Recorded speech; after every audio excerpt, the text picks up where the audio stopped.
Then what else? How to create volumes and I am good. snapshots. Yeah, that's what is missing. Snapshots. Creating snapshots is missing in between, and then one more thing is missing. I am good. Volumes. Volumes is been listed. Volumes listed. I am good. IAM is not part of EC2, but since it is needed, we have created an IAM role. AMI, Amazon Machine Image. Yes, exactly. AMI. We have seen how to create an AMI and make it public or keeping it private for us only. That's checked by us. Then anything else?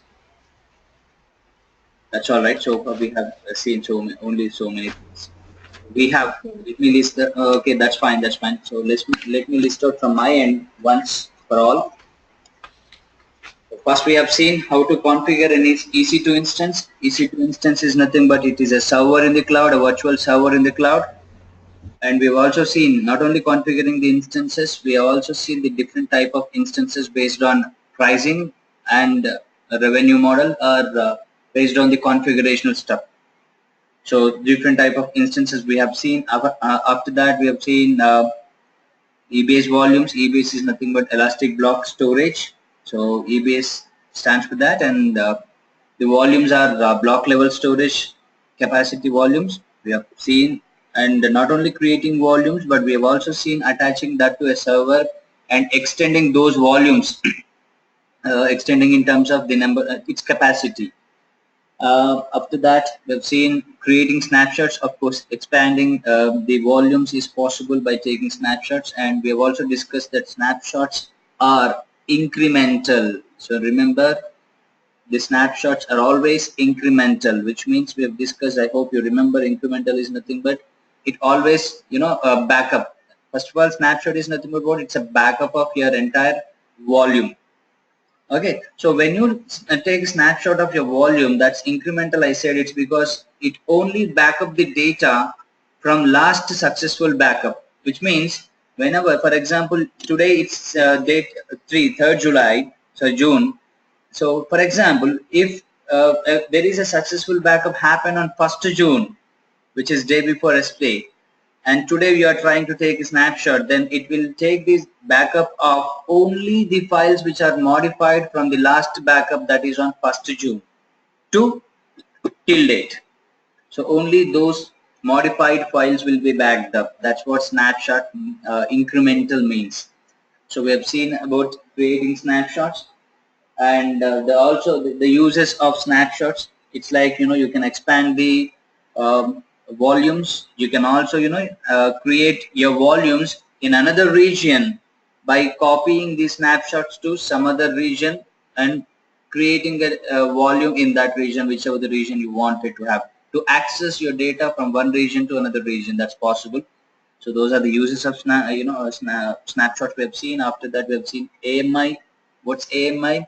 AMI is nothing but it's a pre-bundled configure software that is the combination of your OS operating system.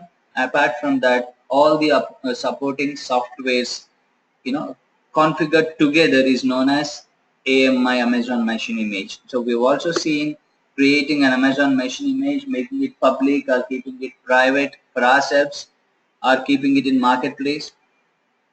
Then what else? After that, we have seen we've gone to load balancer. So we have checked something about load balancer, how to create, what way it is used. Okay, all those things we have seen, and after that we have gone to Cloudwatch monitoring stuff, in that creating alarms.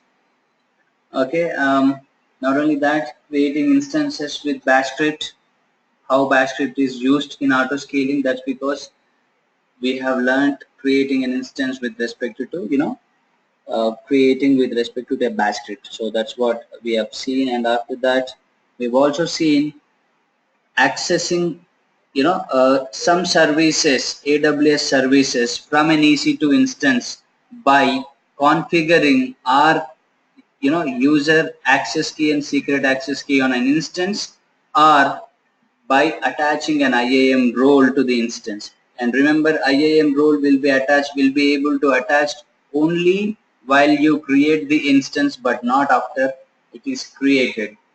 Once the instance is created, you can neither attach an IAM role or detach, nor detach. But what we can do is we can modify the permissions. That's by attaching or detaching the policies to the IAM role. So don't worry, not to worry about policies and all those things will be discussed in IAM topic very clearly. After that, what we have seen, so creating a load balance, auto scaling. That's what we have seen. And one more small thing I would like to discuss, that's elastic IP. I hope you remember that we can only have 5 elastic IPs per region per an account. So these elastic IPs are also known as static IPs. Why do we need to have these elastic IPs? When an instance is created, I'm going to quickly launch an instance. Only going to create, not going to launch. So when we create an instance and n number of times you stop it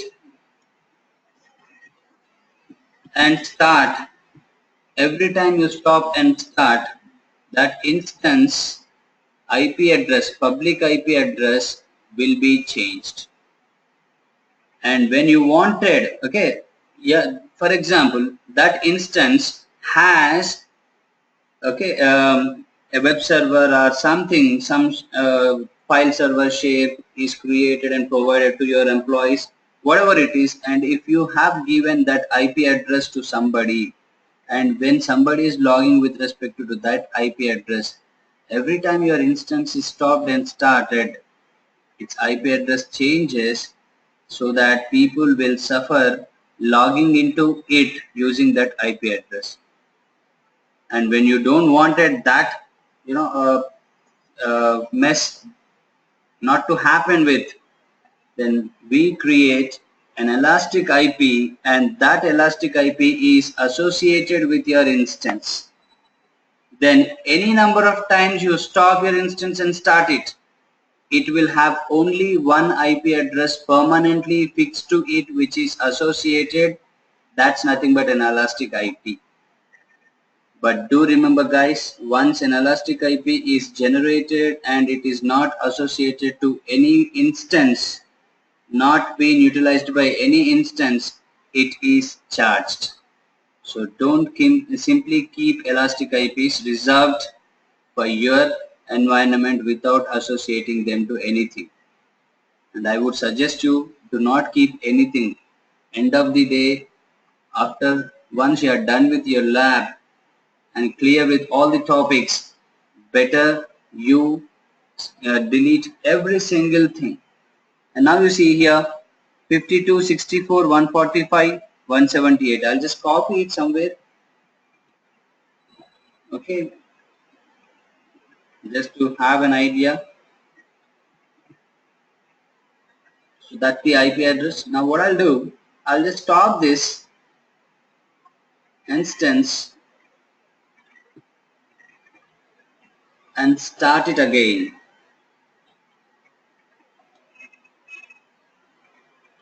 Okay, I'm stopping it and let's check what happens. And there is something about, till it gets stopped, we'll discuss something about placement groups. Here we have placement group.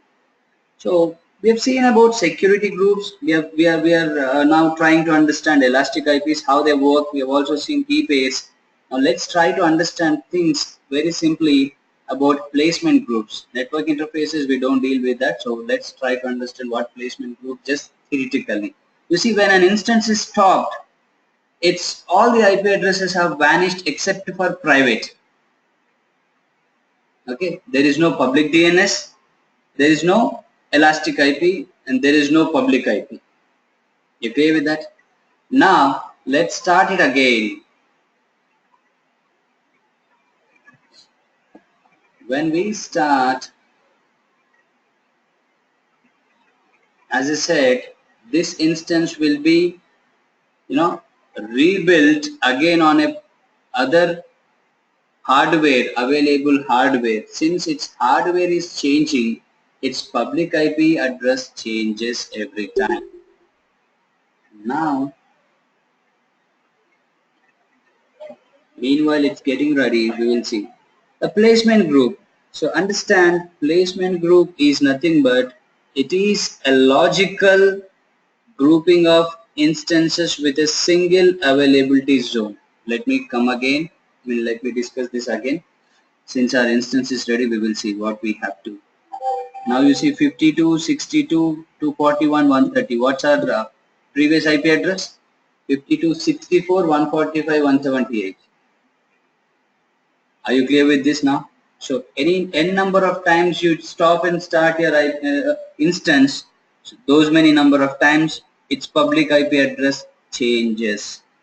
And when you wanted your instance public IP address to be constantly assigned to that, you need to go create an elastic IP and associate that with, okay, first we do not have an elastic IP, so first you allocate a new address. Yes, it's quite simple. Then that is the elastic IP, view elastic IP, you can just check or close. So now this is the elastic IP created. Let's go associate this with the instance we currently have. Well, before that I wanted to make a note of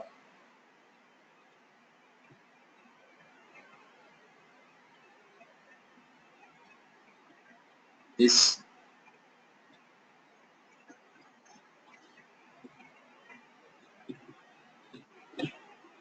Okay, so now let's go to IP addresses, elastic IPs, and now go to actions by selecting that elastic IP, associate.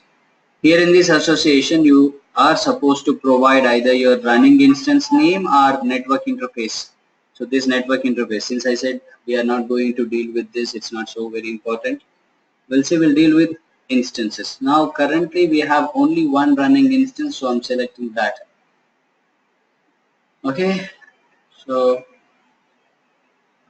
yes, associate. Now you see when an elastic IP is associated, its instance ID is provided. Now this elastic IP is associated with this instance. Let's go to instance and check its public IP address now.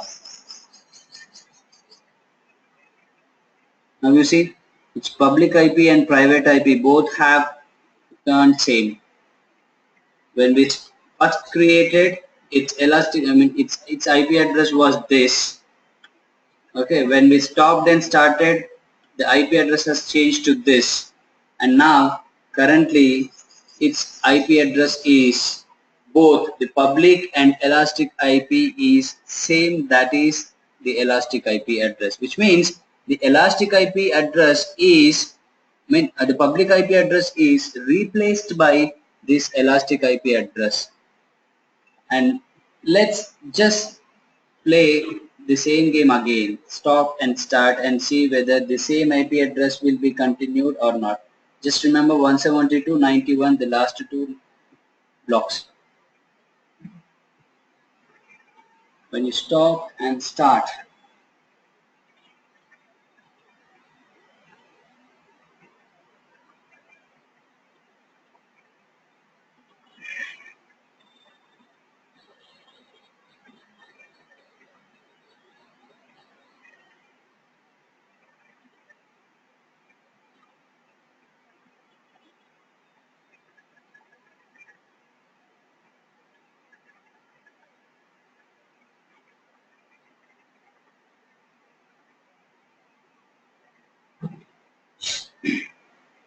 yeah, see it stopped, but still the public IP and elastic IP are remained same.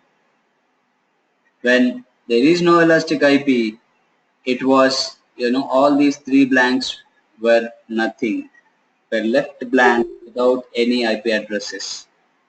Now you start it again, it will be the same, This is what the usage of elastic IPs.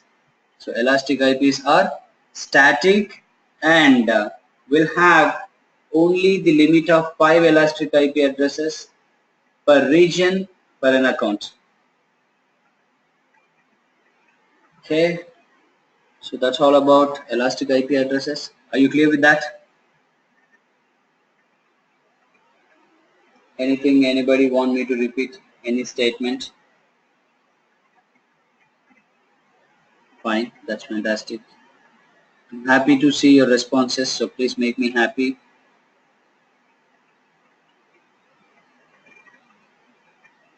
Okay, now see the instances into running state and the IP addresses are same.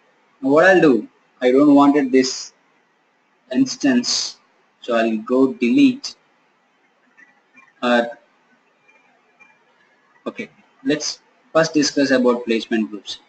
So what I'm trying to tell you is placement groups are nothing but it's a logical grouping of multiple instances with a single availability zone within a single availability zone. The question is, why do we need to group multiple instances within a single availability zone? That is, okay, this option is for enabling application, okay, which needs to be participated or which needs to have a very low latency, a very less latency. Whenever you wanted a very low latency to be for your access for your website or for your server, then it's better we create some placement groups, okay, and group multiple instances in that, so those multiple instances share the load and makes you access the application or servers within no time with as much as less latency. But you can only group instances in a single availability zone. Okay, so that's what you have to plan. Which availability zone, which region, which availability zone you wanted to create this placement group. It's because all the way we are talking about latency. Latency will be reduced only when an entire environment is created in one particular environment or in one particular location. The first point, placement groups are created to have an environment with less latency. That is the first point. To achieve this less latency or low latency, we need to have multiple servers created. Okay, that multiple servers must be created in a single availability zone, not multiple. And these multiple instances which are created in a single availability zone are grouped by this placement group. With respect to that, considering all those multiple instances grouped into one, okay, your application or server's performance will increase maximum optimized and your environment will be very faster to access by people. And technically speaking, okay, if you create your environment in US region and make people from Asia Pacific, APAC region to access that, obviously comparatively there will be some sort of latency when compared with US people to APAC people.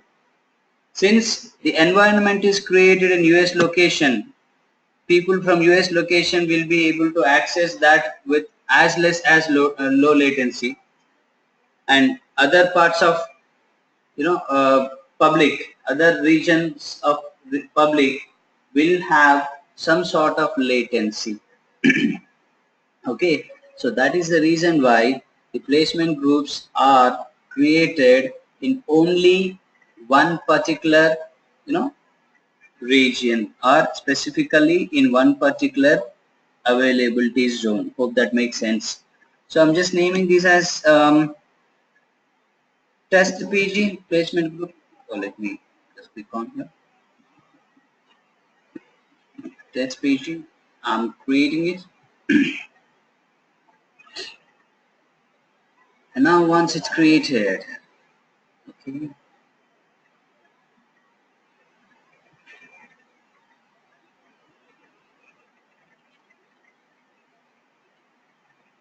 the placement group is created, then you see group name is test PG cluster available, and here you can just go and attach multiple instances to this, but all the instances should be in a single availability zone. That is the first point. And second point is you cannot attach all the different type of instances you wanted to attach. Okay, you will have certain limitations, and you will be able to take or you will be able to allow only a particular, okay, only a particular type of EC2 instances. What are those particular type of EC2 instances? Which are nothing but compute optimized, GPU graphic optimized, memory optimized, and storage optimized. Only these four different type of EC2 instances are allowed to group into a placement group. Are you clear with that? And it is not suggested for normal T2, M, okay, M type, T type, or this kind of instances, because it is again for the faster access and low latency. Okay, and whenever you attach an instance, the multiple instance, the rest of the instances should also be of the same type of instance whichever you attach to that. So that is what the speciality of placement group. Okay, clear with that? That's all I wanted to discuss about a placement group. And now I would like to ask one question to you. Cluster is nothing but what? Anybody? Any idea about what's cluster? Is a combination of servers. Very good. That's all. Combination of servers are known as clusters, which means clustering is nothing but if you have multiple instances or multiple servers grouped together, if one server went down or goes down, still your application will be safe, working fine with respect to the other services or servers available in your environment. Usually clustering is done in this way, like two servers will be built with the same configuration, okay, and those two servers are named as node A, node B, or node 1, node 2. They are known as nodes of cluster, node, N-O-D-E. And they are configured in such a way, cluster configuration is little different, that you need to know, it's a separate course. But for now, you understand theoretically, while you configure cluster, the configuration will be set up in such a way that if node 1 is healthy, it should be accessed by people. In case if node 1 goes down, then automatically the traffic should be routed to node 2, just like load balancer. But it will be like only when node 1 is down, traffic will go to node 2. When node 2 goes down, then traffic will come back to node 1, sorry. If both are down, then obviously your system is down. Okay, so that's what the clusters, and here we are indirectly talking about clustering only, right? So that's what the point is. Then elastic IPs are seen, and this. Okay, now the question what I wanted to ask you is, okay, can one pen drive or one external hard disk be connected to multiple servers or multiple computers at a time?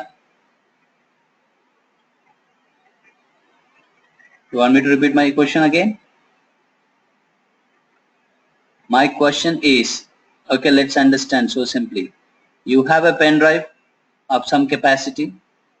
Can you connect that pen drive to multiple computers at a time? Not one after the other. At a time it should be connected. It's not possible, right? Physically it's not possible. And technically also it's not possible even here in this volumes case. Okay. It's not possible because volume once created will be attached to only one particular server. We cannot have one volume attached to multiple servers at a time or instances at a time. But there is one, service Amazon has come up with. It's really fantastic idea that Amazon has come up with, that connecting, that's what, yes, connecting one, storage to multiple EBS storage, especially to multiple instances, is possible with that service. What is that service? Let's see here.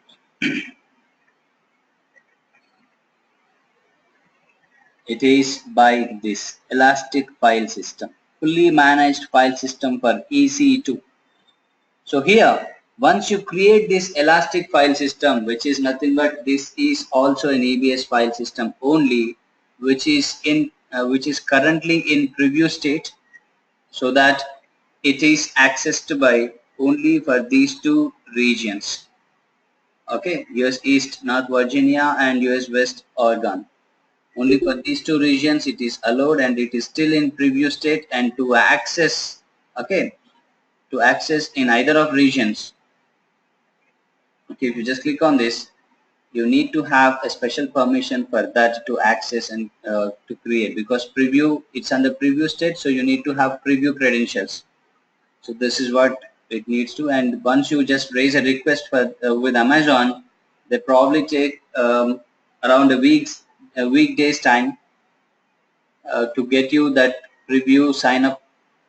Then once you get that preview sign up, you will be able to go practice or have the access of elastic file system. But it's really beautiful that once you have this access, you can just create an EBS volume, and that one volume can be attached to multiple instances.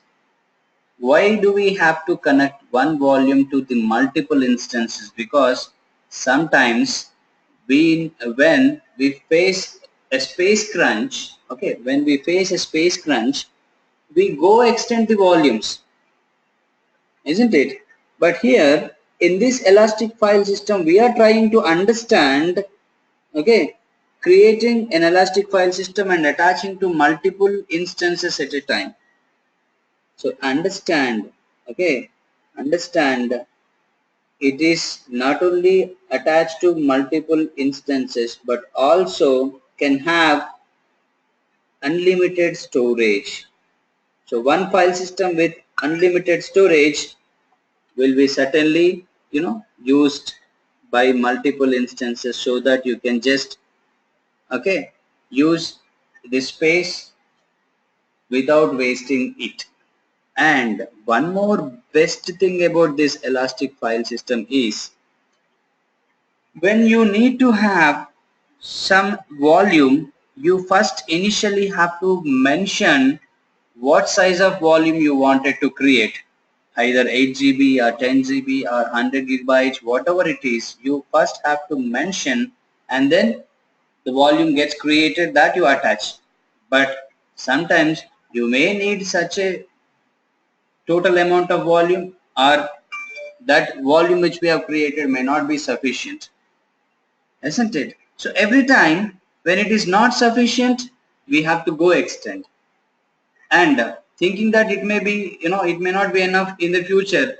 If we initially take the huge volume and not utilized the entire storage, it's waste with that we have not utilized. And the other thing is, though we do not utilize, we are paying for that since we initially have taken dedicatedly for us. But that is not, that headache is not needed here in this elastic file system. That's why it is mentioned elastic. Why? Because this elastic file system once created will automatically expand by itself, and when you don't wanted any data, that data is deleted, it will automatically get shrinked by the size of data you have stored in that elastic file system. With respect to that, you can save your budget as well, that you don't need to mention what capacity of elastic file system you wanted to create. You don't need to mention. Petabytes of storage you can expect in this. It can scale up to petabytes and can support thousands of concurrent NFS connections, network file system connections. Then data which is stored can also be stored in multiple availability zones in a region. So if one data center is not working, availability zone is not working, but still you will be able to access your data from the other availability zone, because the other availability zone instance is connected with this file system, so you can access from there. That is another best possibility. Then it is always read after write consistency. First, read after write. Once it is written, once your writing is done, then it will start reading. You will be able to read that. And the other challenge is, okay, fine, you create instances and attach to this elastic file system, but all those file systems, all those instances whichever are using this one elastic file system should be under one security group. Okay, they are not supposed to be under multiple security groups. Okay, so that is a challenge, but it's really a great concept that Amazon has come up with.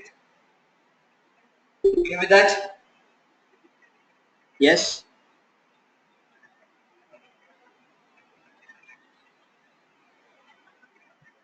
Okay, that's fantastic. Now, one more question I would like to ask. It's very simple. 1 or 2 points I'm going to discuss about that service, because it's not part of our admins, it's part of developers. So now, imagine you are a developer and have assigned with a task. The task is completed, but you wanted to test that whether it is functioning properly or not. Since you are a developer, that may be a code which you wanted to execute or an application which you wanted to test. When you are a developer, do you need to have an idea of creating servers, creating storage and all that stuff? Do you? You will be developing the application, or you will be creating servers and deleting and all everything you yourself do. Then what is the role of admins in the IT field? Isn't it? So a developer need not to know. When a developer doesn't know how to create a server, and when it is needed for him, okay, a developer needs to help. But you see, an admin guy needs to help. But for that developer, when a server is needed, the server is also needed by installing all the applications which are supportive to his code to be executed. Then only the server is useful for him. If not, it's waste creating a server for him. So why till then, till the server based on his requirement gets ready or created by an admin guy, he needs to wait for that and then waste time, isn't it? Because an admin guy go to EC2, create server, storage is needed, so go to S3, create storage. So for all this, that he needs to go to all those things and then set up the environment, and then that environment is provided. So what if we have some functionality or some service wherein you are directly provided with the environment needed to a developer and he execute his code, then pay only for the amount of time the code has executed. Okay, the moment it is started executing and then it is terminated once its execution is finished. Only for that amount of time he pay that charges. Okay, so that's possible by this service Lambda. Okay, run code in response to events. So here we create events and provide to that developer, then the developer will have a ready-made infrastructure for his testing or for his code execution, and he'll pay only for the amount of time he used that entire environment. But if you individually wanted to go create the environment, the charges will be individually applicable for all the services you are utilizing here in this. So that's what I wanted to talk about Lambda. Lambda is the service. So far we have discussed about execution of code and all. Hope that makes sense for you guys. We spoke very little, but an idea, just to have an idea, I've just discussed, that's all. You clear?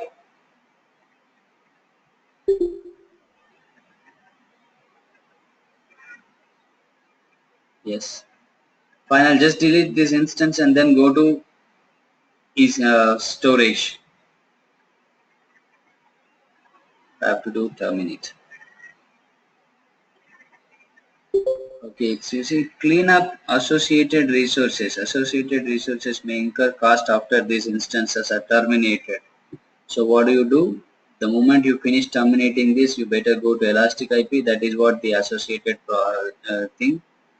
Then first you cannot, deleting the Elastic IP is possible by releasing it, but you cannot directly release. You must have to disassociate it prior to that, or the instance should be properly terminated. Okay, it's disassociated, then go release it. Once you release, it will be removed from your account. That's all. You are safe now. Let's go to the dashboard and check if we have anything. Fantastic. There's nothing. It's very clean. Now let's go to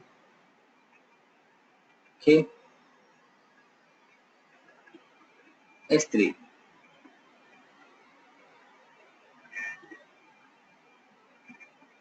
So hope you are clear with EC2 section, guys, everybody.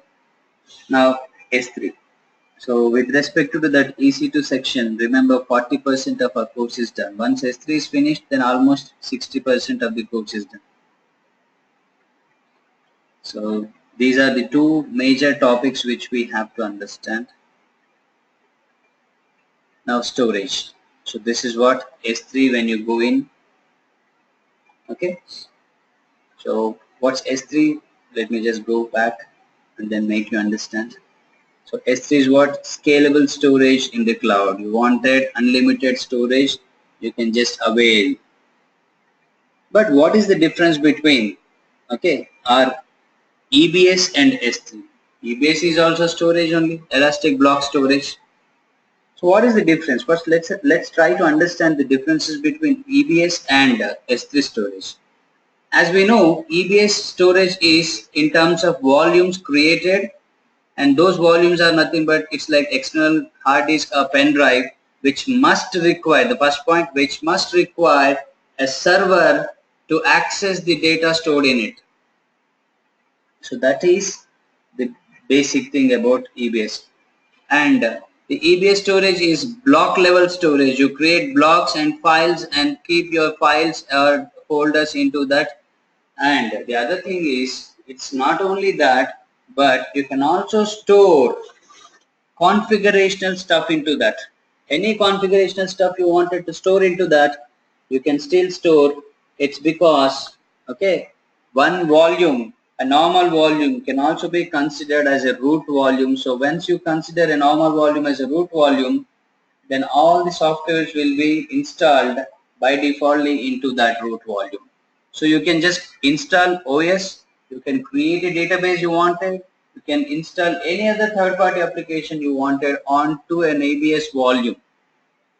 But that's not possible on S3 storage. So let's understand what S3 storage is. First of all, S3 storage is not like your external hard disk or pen drive, but what it is like? It is like your Google Drive, okay? Your Google Drive or Dropbox or something like that. Instagram, you upload something into that and access from any corner of the world, but for that you require a proper internet connection and a web browser. That's all. If you have those two things, then you can do anything you wanted. Clear? Yes? So that is the first point, and the second point is, okay, EBS is block level storage, but S3 is object based storage. Objects, we upload the objects, okay? So that is why we say it is object based storage. And the third point, when I wanted to compare, on an EBS volume, you can just, install your OS, create databases and all, whatever I have listed. So, but here on S3, you cannot do that.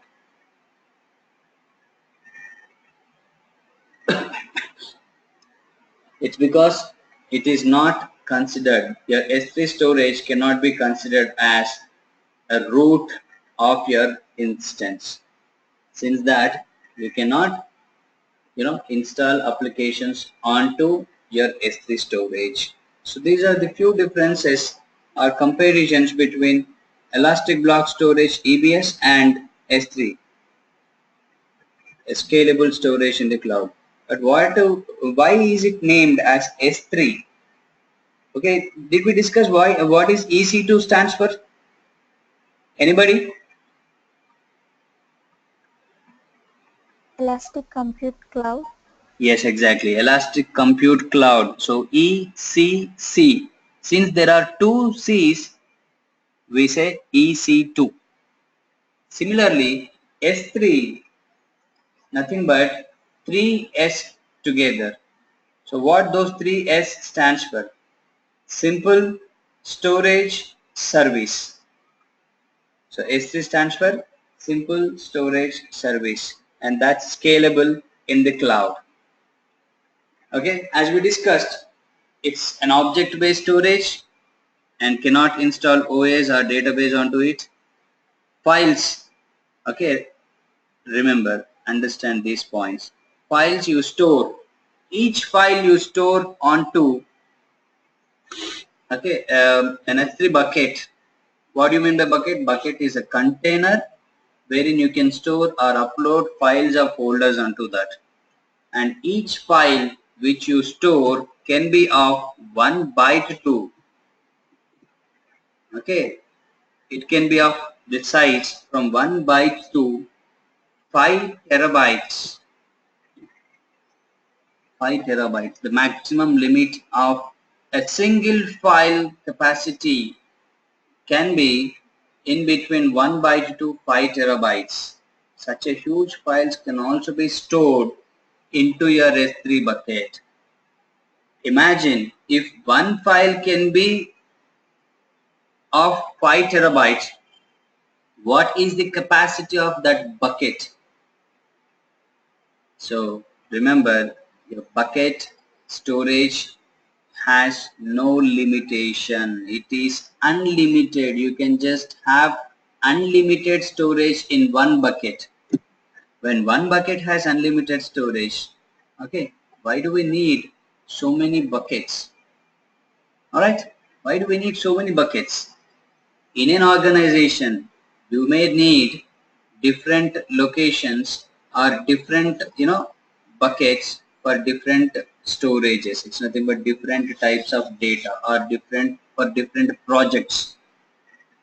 if you create one particular bucket and then upload all the project's data into that, you may not be able to, differentiate these different projects data, or you may have to, search for that when it is needed. So in order to not to get confused, we go create multiple buckets based on our requirement or our need.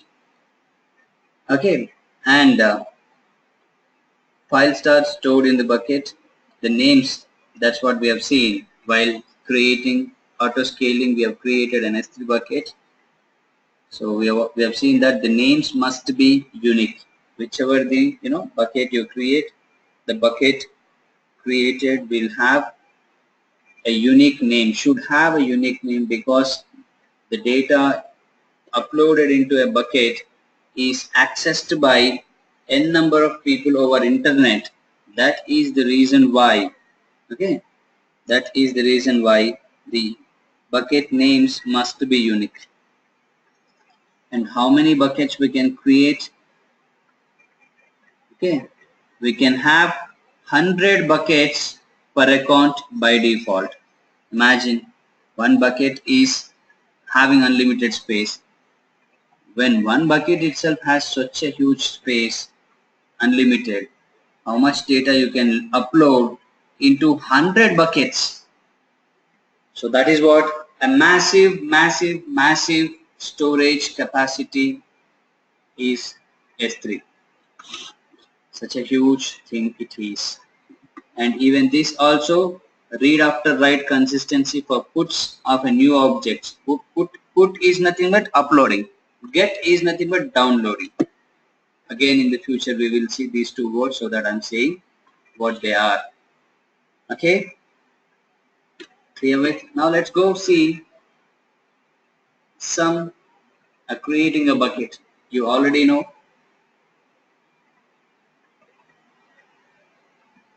But we still see.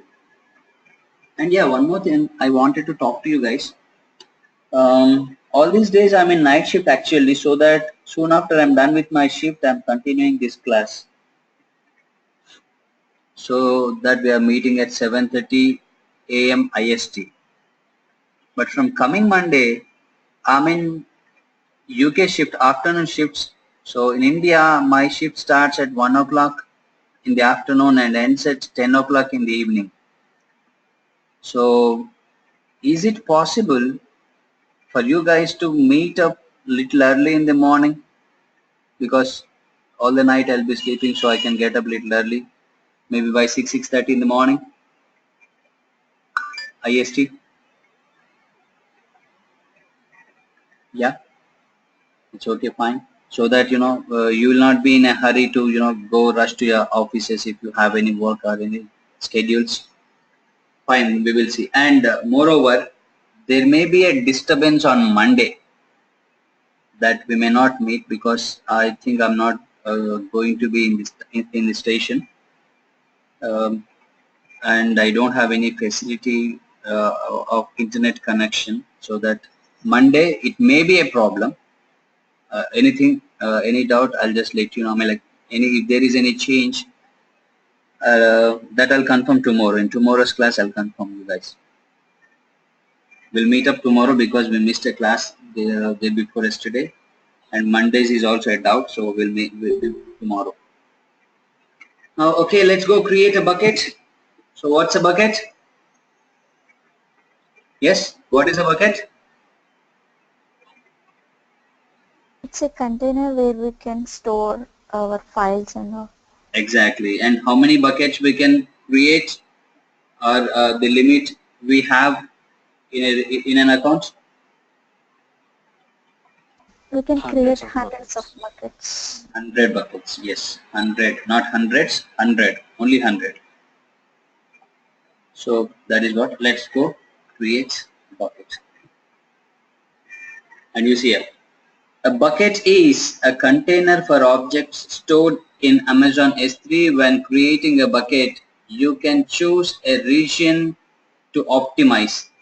You see, when we were dealing with EC2, there was okay, one moment, I'll cancel and then again come back.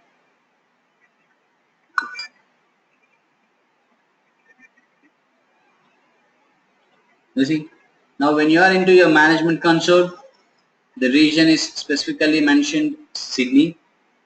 Even if you go into EC2 region, EC2 section, it will still be Sydney only, and even when whichever the service you go in, it will be the same Sydney region only, except for two things. What are those two things? One is S3, because you see here it is mentioned global, and the other one IAM. IAM is also global. IAM is purely global, that once you create a user, based on the permissions set to him, he can just do anything in any region, which means again it's up to the permissions provided by the policy. But he can do that in all the 10 regions available. So that's the reason why IAM is global, and the users, whatever we create in that way, is global. And here, though the buckets are not global, you see here it is mentioned, you can read, write and delete objects ranging in size from 1 byte to 5 terabytes each. The number of objects you can store is unlimited. Each object is stored in a bucket with a unique key that you assign. So that is what the information, you just go through all that, and if you wanted even more information, then you can see, you can just go to the documentation. So you'll find things more than what you wanted. And where we are, okay, so here it is mentioned global, but it will ask us to choose the region here. Why is it asking us to choose the region here and mentioned global here? Because all the buckets created needs to have a unique name, because the data uploaded into it is accessed by people out and from all the corners of the world based on the permissions set by you. Since that all the buckets created in your account will be listed all in one location. Since all the regions buckets listed in one particular location, okay, it is mentioned global here. But I'll show you how do you understand which bucket is created in which region. That I'll just make you understand. Let's first create one thing, one bucket first, and then understand. So I'll just try to give this way. My first bucket. Let's create this way, or at the rate 1, 2, 3, something like that. I'm just giving. See, it will warn me. Let's go check. What is it saying? The bucket in Sydney region must contain only lowercase letters. So remember, the bucket name should be unique, and not only that, the bucket name should always be all in lowercase alphabets and numbers. That's all. You can either have special characters. Let's see that.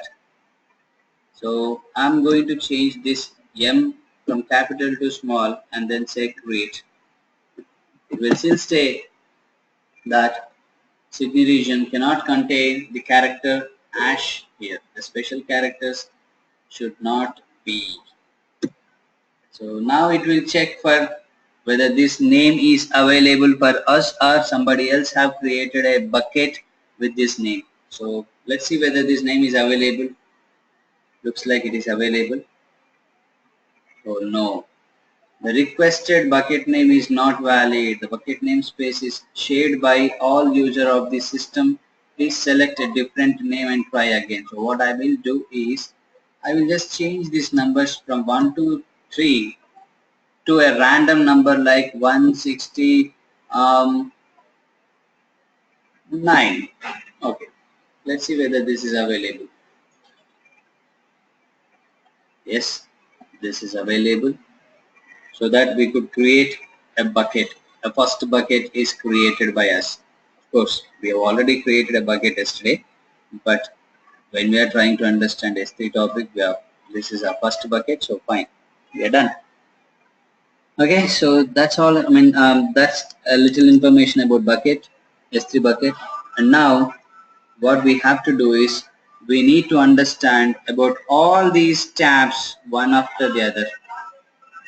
Okay, so this is what we need to understand. Let's understand one by one individually. Okay, there is so much stuff we need to understand in this. But you see, once a bucket is created, okay, you can find it here. I said, right, where do you understand, how do you understand which region this bucket is created? It is possible for us to understand that by going into the properties of that bucket. So you go bucket name, the region in which it is created, the date when it is created, and the owner. Owner is what? The root account will be the owner always. Root account is nothing but the mail ID by which what? By which mail ID you just log into your AWS account management console. That will be the owner, root account person.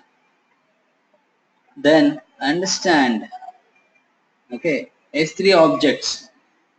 We need to understand these things. S3 objects contain a key, that is name of the object, okay, that's generally known as key. A value, that's nothing but data with sequence of bytes. Then version ID, when versioning is enabled, we will understand what's versioning in depth. So when versioning is enabled, version ID will be created.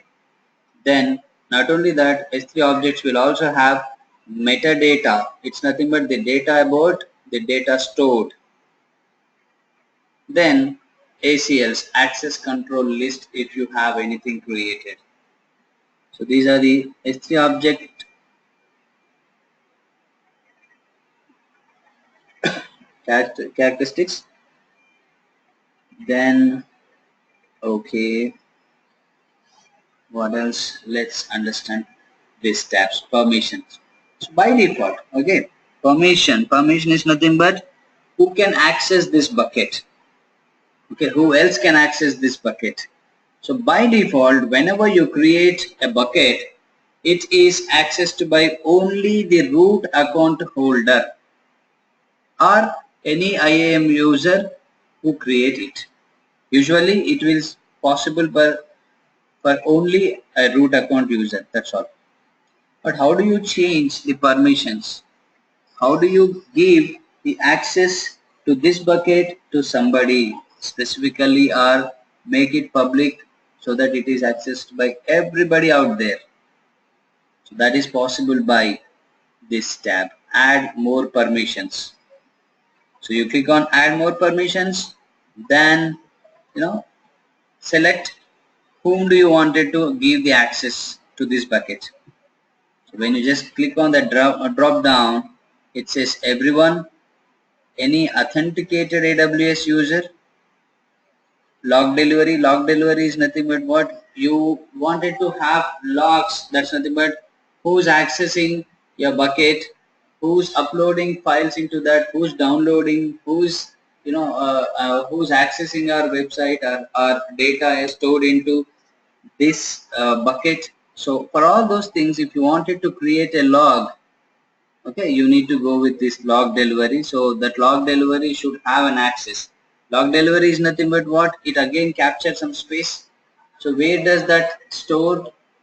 That will be automatically stored in Amazon's S3 storage. So you don't need to worry anything about that. But for that, log delivery, which nothing but log delivery should also have permission to access or create logs to this particular bucket. So that's possible here by log delivery. But now what I'll do, I'll just go with everyone. So I just wanted to make it public. It's not done once you select everyone, so it is made public. But not only that, you also have to select these things. List. Okay, so everybody can list what's in there and how many files are there. Everything can be listed. And you can also select this because on behalf of you, if somebody else wanted to upload or download, delete the files from bucket, so you can also provide that permission by just clicking on this box. And the other two I'm just leaving as it is, because edit permissions, I'll only edit permissions when I want it. So I'm not going to give this option to some user, and I'm also not going to give permissions to check to this to the other person. So only these two things. I'm making this bucket public by selecting everyone. So what everyone can do, everyone can list and upload or delete files from that bucket. So once that is done, you can save, or you can add multiple permissions here, not an issue. So I'm saving it.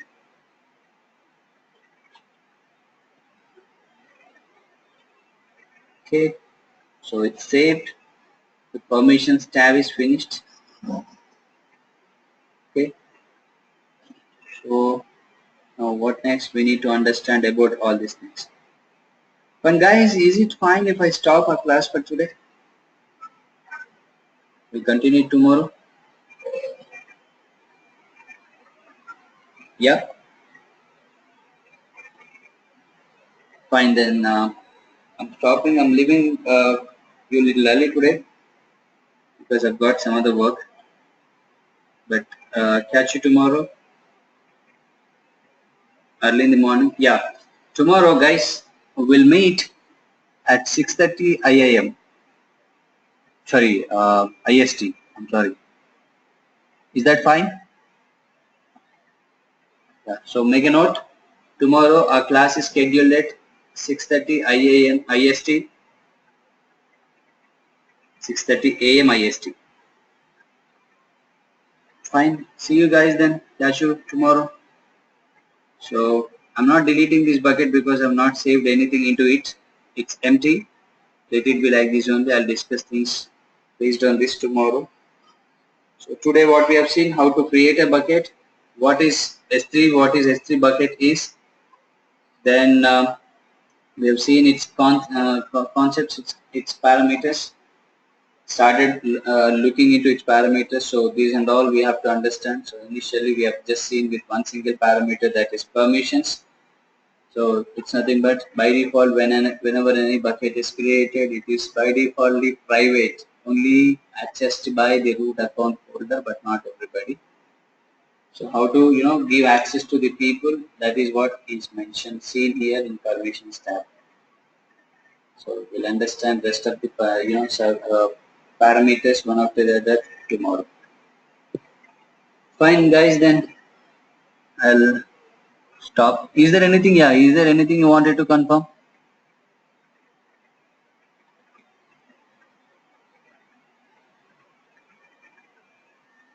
Okay. Sai, what about you? You said you have some something to be discussed after the class. Yes. Okay, then Sai will stay back. Rest can leave. Or if you wanted to just check what we are going to discuss, you can just stay. It's up to you. Okay, bye to the people whoever are leaving.